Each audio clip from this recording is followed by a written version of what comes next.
Hi friends, welcome to ఒరే మచ్చా YouTube channel. బంగ్లాదేశ్తో జరగబోయే test series కోసం మన టీమిండియా ప్లేయర్ మొత్తం చెన్నైకి చేరడం జరిగింది. చెన్నైలో స్టార్ ప్లేయర్లంతా పాల్గొనడం జరిగింది. ఎవరెవరు పాల్గొనడం అనే విషయాల గురించి, అదేవిధంగా టీమిండియా జట్టుతోనైతే ఒక డేంజరస్ ప్లేయర్ అయితే చేరడం జరిగింది. ఆ ప్లేయర్ ఎవరు అనే విషయాల గురించి పూర్తి డీటెయిల్ తెలుసుకునే ముందు మా ఛానల్ సబ్స్క్రైబ్ చేసుకోండి. పక్కన ఉన్న బెల్ ఐకాన్ మాత్రం అయితే క్లిక్ చేసి పెట్టుకోండి. ఫర్దర్గా మేము వీడియోలో అప్లోడ్ చేసినప్పుడు మీకు నోటిఫికేషన్ వస్తుంది.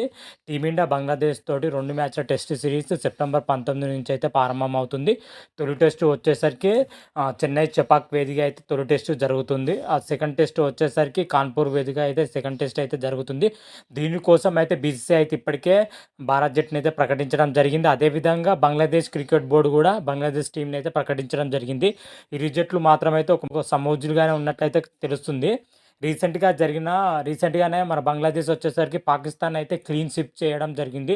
2 మ్యాచ్ల టెస్ట్ సిరీస్ను 2-0తోనైతే క్లీన్ స్విప్ చేయడం జరిగింది. దాంతో టీమిండియా మాత్రమైతే బలమైన జట్టునే బంగ్లాదేశ్తో జరగబోయే టెస్ట్ సిరీస్లో బలమైన జట్టుని అయితే టీమిండియా దింపిందని కూడా చెప్పుకోవచ్చు. అయితే టెస్ట్ సిరీస్ ప్రారంభానికి ఇంకా 1 వీక్ సమయం ముందే మన టీమిండియా ప్లేయర్స్ మొత్తం అయితే చెన్నైకి చేరడం జరిగింది. అప్పుడే ప్రాక్టీస్ సెషన్ కూడా మొదలు పెట్టడం జరిగింది.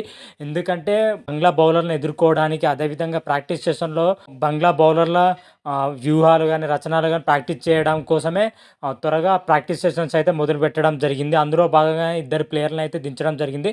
బంగ్లా ప్లేయర్లు వచ్చేసరికి ఎక్కువ ఆఫ్ స్పిన్ బౌలర్స్ మాత్రం అయితే ఎక్కువగా ఉండడం జరిగింది. అందుకే టీమిండియా ప్రాక్టీస్ సెషన్లో వచ్చేసరికి ముంబైకి చెందిన యువ బౌలర్ యుమాన్స్ సింగ్ని అయితే ఎంపిక చేయడం జరిగింది. యుమాన్స్ సింగ్ వచ్చేసరికి ఆఫ్ స్పిన్ బౌలర్గా అద్భుతమైన ప్రదర్శన అయితే కనబరచడం జరిగింది. అందుకే అతను నెట్ బౌలర్గా ఎంపిక చేయడం జరిగింది. అతని బౌలింగ్లో మన టీమిండియా ప్లేయర్లు ప్రాక్టీస్ చేయడం జరుగుతుంది.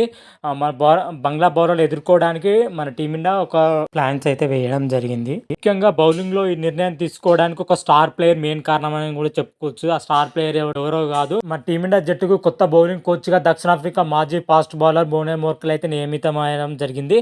నియమైతే ఆయన వెంటనే బంగ్లా యొక్క బలహీనతల పైన బోనే మోర్కల్ ఎక్కువ దృష్టి పెట్టి అందుకు తగ్గట్టుగానే బౌలింగ్లో కొన్ని నెట్ బౌలర్స్లో కొంచెం చేంజ్ చేయడం జరిగింది. చూడాలి బంగ్లాదేశ్తో జరగబోయే తొలి టెస్ట్ మన టీమిండియా ప్రదర్శన ఎలా ఉంటుంది, ఏ విధంగా ఉంటుందో అయితే చూడాలి. అదేవిధంగా ఈ ప్రాక్టీస్ సెషన్లో వచ్చేసరికి టీమిండియా స్టార్ ఆటగాళ్ళు అందరూ అయితే పాల్గొనడం జరిగింది. టీమిండియా కెప్టెన్ రోహిత్ శర్మ కానీ, విరాట్ కోహ్లీ అయితే లండన్ నుంచి డైరెక్ట్గా చెన్నైకి రావడం జరిగింది. చాలా రోజుల తర్వాత జస్ప్రీత్ బుమ్రా అయితే భారత్ జట్టుతోనైతే చేరడం జరిగింది. అదేవిధంగా కేఎల్ రాహుల్ కూడా భారత్ జట్టుతోని పాల్గొని ప్రాక్టీస్ సెషన్స్ అయితే కూడా చెప్పుకోవచ్చు. ఓవరాల్గా మన టీమిండియా మాత్రం అయితే బంగ్లాదేశ్ పైన అద్భుతమైన విజయం సాధించడం కోసం అయితే అన్ని రకాల ప్లాన్స్ అయితే సిద్ధం చేస్తున్నట్లే తెలుస్తున్న సమాచారం. మరి చూద్దాం, సెప్టెంబర్ 19 నుంచి అయితే తొలి టెస్ట్ అయితే జరుగుతుంది. తొలి టెస్ట్లో వచ్చేసరికి టీమిండియా ప్రదర్శన ఎలా ఉంది, ఏ విధంగా ఉంది అనే విషయాల గురించి పూర్తి డీటెయిల్ తెలుసుకునే ముందు మా ఛానల్ సబ్స్క్రైబ్ చేసుకోండి. పక్కన ఉన్న బెల్ ఐకాన్ మాత్రం అయితే క్లిక్ చేసి పెట్టుకోండి. ఫర్దర్గా మీ వీడియోలు అప్లోడ్ చేసినా మీకు నోటిఫికేషన్ వస్తుంది. హర హర మహాదేవ్, శంభో శంకర. Thank you.